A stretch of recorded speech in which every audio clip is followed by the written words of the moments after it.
Hello. So we'd like to keep this discussion nice and relaxed. We're going to, first of all, I'm Nick Miller, I'm the CEO of ESG AI. Kelly Kirsch is Director of ESG Europe. Kelly runs our Paris office. I'm based up in Canada. We have offices also in London and soon to have one in Finland and New York as well.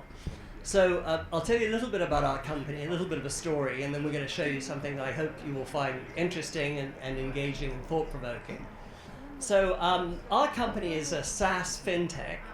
We're not going to be talking to you much about that today, but we actually delivered and built the ESG data platform, for the London Stock Exchange Group. So we support basically the top 85% of the global market cap, cover over 12,600 companies globally. And the platform that LSEG sell was a platform that we originally developed and then ended up doing a deal with LSEG to have them sell it on a white label basis. We also work with the French government on data collection, a very large global logistics company that you would all know, and so on.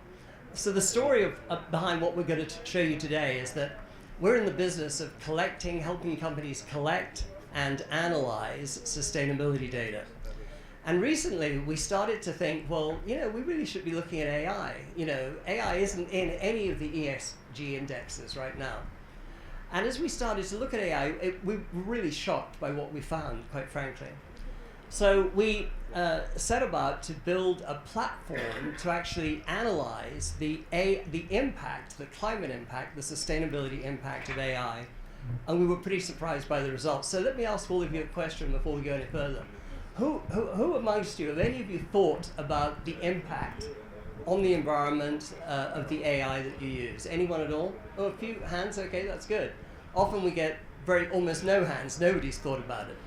Well, what we did is we started to think about it, were shocked by the results, and we built this tool that we're launching in DAVOS that really explains what we're talking about. So Kelly, why don't you go ahead and give us a little demo, and then Matt Bird of ESG News is going to be joining us, and we'll have a sort of a roundtable discussion about it. The calculator, the idea is actually pretty simple. And what we're showing you here is something that everybody knows about, but nobody's been able to quantify it. What we did was we took this and we did it with the best estimates we could come from the actual website, studies from MIT, to tell you what are the energy usage, the water usage, the emissions that are produced, and the estimated cost based on the region that the servers would be located in. So if you take a look, ChatGPT, everybody knows it's probably the most well-known AI out there. ChatGPT, if you have a company you can modify how many people, so we say 25 people, do 100 pages a day. That's one company. You can see it by monthly, 6 months, or a year. Just that one company uses 375 kilowatts, 57,600 liters of water, produces over 87 kilograms of CO2. So that sounds like a lot because that's one company. So you got to multiply this by how many might actually be doing that. And that's only if the company's a small, medium-sized business of 25. Let's take a look at Claude Opus. 2,430 kilowatts for the exact same thing. 96,000 liters of water. 206 euros to do that. 564 kilos of CO2. That's a lot. Well, that's once again one company, same amount, different AI model. So you can also use a different one. Let's take a look at Mistral, which is French. Mistral significantly is more efficient. It uses 36 kilowatts, only 27,000 liters, only produces 2.5 kilos, and it only costs about $4.86. So once again, Mistral is 100-fold better than Claude, and it's 10-fold better than ChatGPT. So your AI model does matter as far as the strategic thing goes. We approach this from a financial perspective. If you want to look at it from that way, if you're using massive amounts of energy and this continues to scale the way everybody's telling you it's going to scale, energy is going to be a problem. So is water. Water is a finite resource. Loudoun County in Virginia alone last year used 900 million gallons of fresh water. One county in Virginia for data centers alone. That is going to exponentially increase. We can't just produce fresh water. These are all KPIs that when you're doing a sustainability report, I think this is going to start to be asked for. People are going to have to start taking this into account. This is meant for people to go in there. Now, I know Pages is kind of weird for somebody who's tech savvy, so you can look at it in tokens, but because most people don't know what a token is, we allow you to see it in Pages. This calculator is available on our website. It's supposed to just start a discussion piece. It's free. You can go in, play around with it, look at the different look at the different models, and see what you think. And it's supposed to make you think about what you're using and what it means for you in the future. Because if you're all ingrained in a heavy resource intensive model, and all of a sudden energy starts spiking and the prices go up, you're going to have a financial cost. The environmental cost is obvious, and then water's a problem. So we think that this is actually the future. And now Matt, why don't you come on up. Join us. So that was really the sort of eureka moment for us, and we were frankly pretty shocked by it when we saw it. Am I going to sit in the middle? Yeah. All right. I got a little bit of water stick. I think we need one more microphone. We just need to share. We need to share? Yes. You can take mine. Oh. You're mine. Fantastic. I love what these guys are doing. So I'm the CEO and editor-in-chief of VSG News, and I have the distinct pleasure of talking about some of the innovation that you guys have developed and built.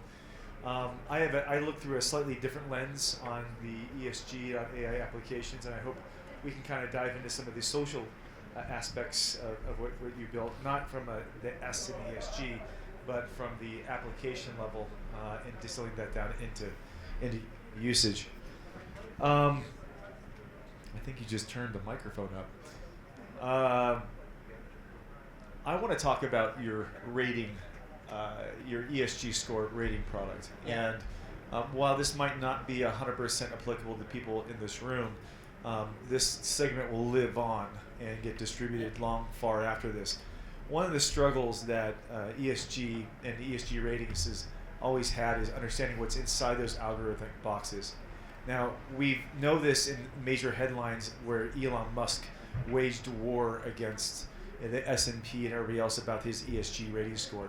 The most environmentally friendly company or most progressive company from an environmental standpoint had one of the worst ESG scores, and oil conglomerates were having a better score than Tesla.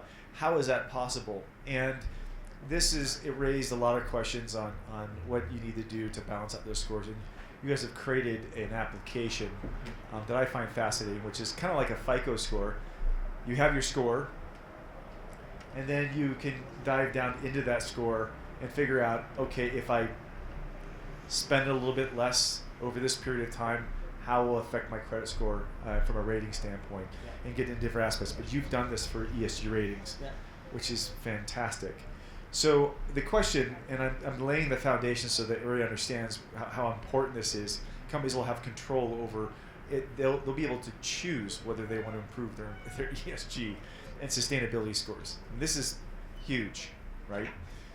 I mean, maybe we should talk a little bit about why this is a big deal. I mean, because some of you may not be aware, but there are about $4 trillion worth of assets under management that have to meet ESG criteria. So you've got asset managers who are making buy, sell, hold decisions. That's why they need this data. It's not some sort of left-wing conspiracy run by George Soros, as some people would have you believe. It's risk data. It's making sure that companies are not building factories on a floodplain, and who needs to know that? Well, the insurance company needs to know it. The bank needs to know it before they'll lend you the money. The asset manager who's investing in your stock needs to know it. So that's what it's all about, fundamentally.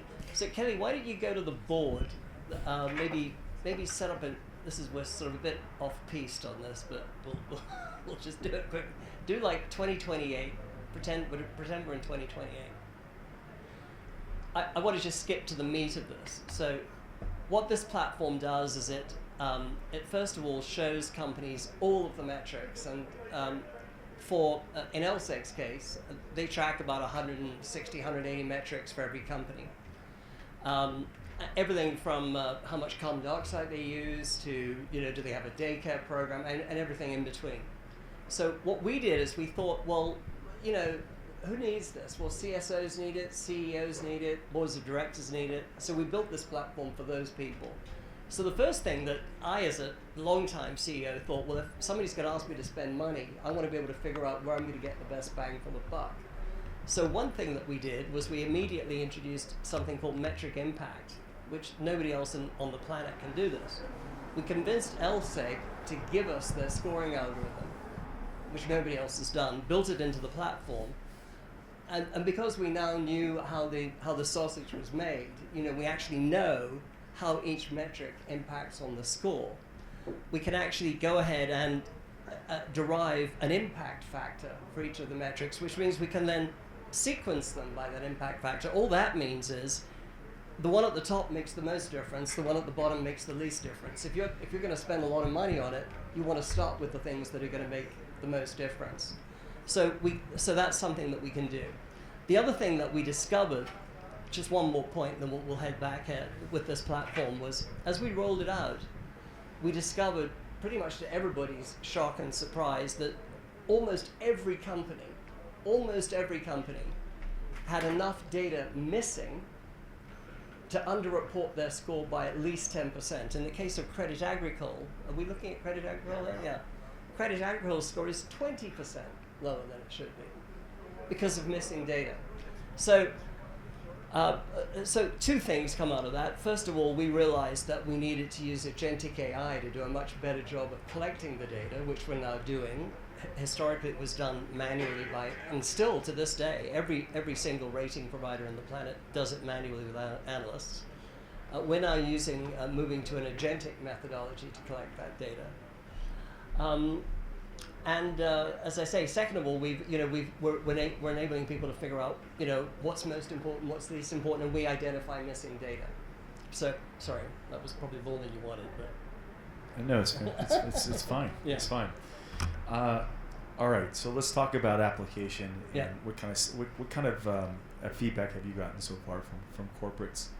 So corporates love it, simply because up until now, ESG scores have been opaque, and it's been like a black box. They're asked to spend a lot of money to do something they really have no idea. Should we spend it on this or that? What's going to make the difference? So they love it because funnily enough, I was talking to a couple of profs at one of the universities we're working with the other day, and we showed him this platform, and he started using it in his course.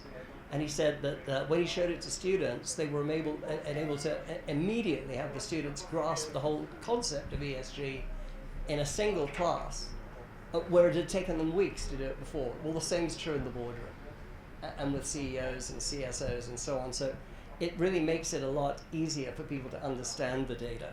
Because, if you want to do something about it, you have to first of all understand it. What was it like partnering with the London Stock Exchange? I mean, as an AI company, emerging AI company, there's a lot of AI entrepreneurs here. Yeah. You found a way to integrate with one of the largest financial institutions in the world. What was that process like? How did you get in the door? How did you get through the first steps? Yeah, so it was really interesting. So we decided that the world needed a platform like this. We needed a data provider. We looked around at all of the providers, MSCI, Sustainalytics, LSEG, and we figured their data was the best. So we licensed their data, built the platform, and then I basically went to London on one of my trips in London. I went into the stock exchange and said, look, I want to show you what we've done with your data. And they were blown away, and they said, we want it. This is exactly what we want. We've been trying to build this for years. So would you consider licensing it and letting us sell it? Well, LSEG have 1,000 salespeople globally, I think. Yeah. Yes. They're in 45 countries. 45,000 customers, over 190 countries, 1,000 salespeople globally. Well, I've done a lot of startups in my time, and I can tell you the hardest thing with a startup is selling the technology. It's not building the technology, it's selling the technology. When you're presented with an opportunity to have a large organization give you a 45,000 client customer base, 1,000 salespeople, it's a no-brainer. You go, well, of course we do that. I mean, it's a complete no-brainer. And I would encourage any entrepreneur. I mean, I think some of the other people in former panels touched on this. The very best thing you can do is to go and find a large company that needs your solution and get them to sell it. You take half the money and get 1,000 times more business. I mean, that math's pretty simple. You know? Okay, let's talk. I have a little experience in this with my previous company, and ESG News, we integrate with data feeds. Let's talk about this. Let's start with a baseline, because this is about agentic AI, and obviously adoption is really important. Sometimes you have to look at your product and ask yourself, if you can't give it away for free, you're never going to be able to sell it. Right? Let's get into that rabbit hole a little bit and looking at OEM partnerships and what's required. What level of thinking do you need to be thinking to take your product and look at it and go, hey, maybe this might not be a front end AI solution. This is true OEM. No one will ever actually see it except for the business people. Yeah. Well, I mean, it's not a new trick. It's the oldest trick in the book. It's a sort of a premium strategy. Do a stripped out, simplified version, give it away, and then use that to create, seed the customer base and then upgrade them to something that's more fully featured. I mean, we're frankly even looking at doing that with LSEG. We're talking about providing a simplified version to every company listed on the London Stock Exchange, and then upgrading them with a more fully featured solution. So that sort of idea is a really good way for an entrepreneur to get started and get the benefit of a sales. I mean, in our case, LSEG has a brand that's 400 years old. There's no amount of money that I could have raised from anywhere to replicate that. It's not possible. It's simply not possible. And they have a 45,000 client customer base. You can't replicate that with any amount of money. Doesn't matter how much money you raise. So that's a really great strategy, and I'd highly recommend it. I've done it a number of times with other companies that I found that it's absolutely the way to do it. All right, let's talk about product journey for a second. You have a very advanced product. This has taken a lot of many hours of engineering. Right? Yeah, it was very expensive. Very expensive to develop. Yeah. How should AI companies be looking at the return on that on the horizon, 5 years, 10 years? Yeah. When they're raising money and going through this process that you've gone through. Yeah. You've got a wealth of raised $25+ million. Yes.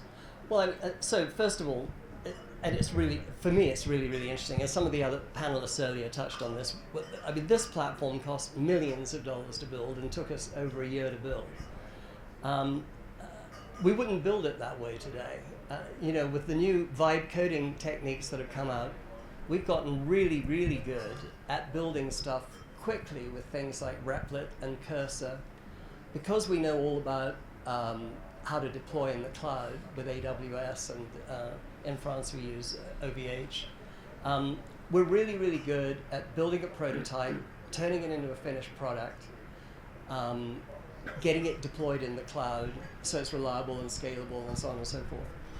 That's transformed our business. I mean, stuff that would have taken hundreds of thousands of dollars to build and many, many months, you can now do for a fraction. I mean, literally thousands of dollars instead of hundreds of thousands of dollars, and you can do it in weeks, not months or a year. So our business has now been transformed, and we're able to provide all sorts of different data collection and analytics platforms to all sorts of people, some of whom I've mentioned, and then sell those products as using a SaaS model. And again, I think for entrepreneurs starting out, this is an incredible opportunity. It's an incredible time that we're in. We can build stuff very, very quickly. The trick then is to build it properly and deploy it so it will scale properly. And just go, just roll it out, and then in our case, we then sell that as using a SaaS model. So in the old days, you'd build something and you'd sell it as a package solution, and try to do it that way. Now we can do a bespoke solution for a client, and we've done many of them, and we'll do many more in the future. but sell the bespoke solution as if it was a packaged product, simply because our development cost is a fraction of what it would have been in the old days, as recently as a year ago. So it's really been transformative for our business, and it's obviously going to be transformative for a lot of other people's businesses as well. Yeah. We're getting, we're getting to that time here in the next. We got about 3 more minutes to catch up on. I want to get into. So we covered OEM integration, big partnerships, product cycles. Let's talk. What's next? What's next for ESG.ai? Well, I mean, in our business, it's a sort of it's an ongoing matter of sort of finding clients who need a data collection and an analytic solution, building it for them, and then deploying it on a SaaS model basis. And we've got a lot of them in the pipeline, and a lot more will come. I think they're going back to the model that Kelly showed earlier. I think that's going to spark. It should spark a lot of conversation around, which AI platform should we use? Should we be using Claude when Mistral would do? And I think it also, for me, it sort of opens up questions. If you have company A with an energy cost of X, company B with an energy cost of 100X, that's essentially doing the same thing, You might want to think about, well, do I want to put all my eggs in the basket of the company with the energy cost of X, or the company with the energy cost of 100X? Now, if the company with an energy cost of 100X does a whole lot more than the one that's X, maybe you should. But oftentimes, that isn't the case. So we want people to now start thinking sensibly about which AI platforms should I be using? Where am I going to get the best bang for the buck? What is the best fit for the task? Do you know what's really ironic about this is you're promoting personal supply chain. Yeah. It's like scope 3 for yourself. Yeah. You gotta get to net zero, and if you got an AI provider downstream in your consumerism, they throw off your net zero curve if you want to go to personal net zero. This helps you identify that. It's actually kind of cool. One thing. Until you actually account for the AI into your actual environmental footprint, if you're doing environmental reporting even in Europe, when you say that, we've reduced our carbon emissions by 50%, you actually haven't. You're adding emissions. So it's not by 50%. So by the time that you figure that out, if you've waited too long to account this in, you're going to think, I'm close to my net zero, but you're actually not even close to it anymore. You have to take everything into account, which is why we started thinking about this. We started putting together. It was like we're all missing something here. Everybody's talking about this scaling up to being as transformative for our society as the computer was. Well, then it's going to scale quick, and it's going to produce a lot. And that's going to run into water problems, energy issues, and that's going to affect communities. That's going to affect people's electric bills, their water bills. This is a problem, and it's a global one. It's not unique to anywhere, and the energy mix does matter. The more fossil fuel energy, the more water you consume. So any countries, that's why Mistral's is so much lower, aside from the model itself being efficient. They use a mixture of experts model. When you do a query to Mistral, what it does is Mistral sends a query to the expert server of the query that you're doing. When you use the type of AI model that ChatGPT and Opus use, they're using one single neural net, meaning it goes to the whole brain and everything runs. So you can see why it's producing more emissions, using more water, using more electricity. They're running everything, whereas Mistral is being more selective. And that's why it consumes more water. It's a question, which is what the calculator is supposed to highlight, is the AI model matters. And AI is growing so rapidly that we're rapidly entering into a situation where we have to sort of say, are we going to have enough electricity to power this? Well, the answer is no, we're not. Are we going to have enough water to cool it? No, we're not. But we could have if we were more judicious about choosing which AI platforms we were going to use. So the idea of this was really to be a conversation starter, so we hope that that's what's going to happen, and people will start thinking about it and talking about it. Does anybody have any questions for these guys? Yeah. Yeah, just a quick question. So I work in the data analytics business as well, on both the startup side and the big company side. Where do you license this data from LSEG? Were you concerned when you went back to them? They said, "Oh, thanks very much. That's a great idea. We'll put our own scientists on this and build this ourselves," or did you protect yourselves, or were you just so far ahead? I'd just love to know how that dynamic played out. Yeah, no. So I mean, that's something that you shouldn't worry about. That that's not something as an entrepreneur you should ever worry about. The first mover advantage is much more important. The one there aren't very many things that small companies can do better than large companies, but the main thing that they can do is they can react much more quickly. They're much more efficient. I mean, one of the things that LSEG told us, they said we've tried to do this at least 3 times before and failed, right? Because it was just too complicated, too big. When we have a meeting in our company, when we were building this, we'll have a meeting with the engineers in the room and say, should we do this or that? And I'll say, and I'll listen to everyone say, we're going to do that, and we do it. That's the end of it. And LSEG, I don't want to blame LSEG too much, but any large company, they're going to schedule a meeting 2 weeks down the road, then another meeting, and months will go by before the decision's made. And that happens on every single decision. That's the way they operate. So they would rather buy than build every single time. So, yeah. Great question. Yeah, good question. I think we have time for one more question. We're good? No. All right. But find us if you have any burning question. Just find us, and we'll answer it for you. Thank you very much. Good job, gentlemen. Yeah.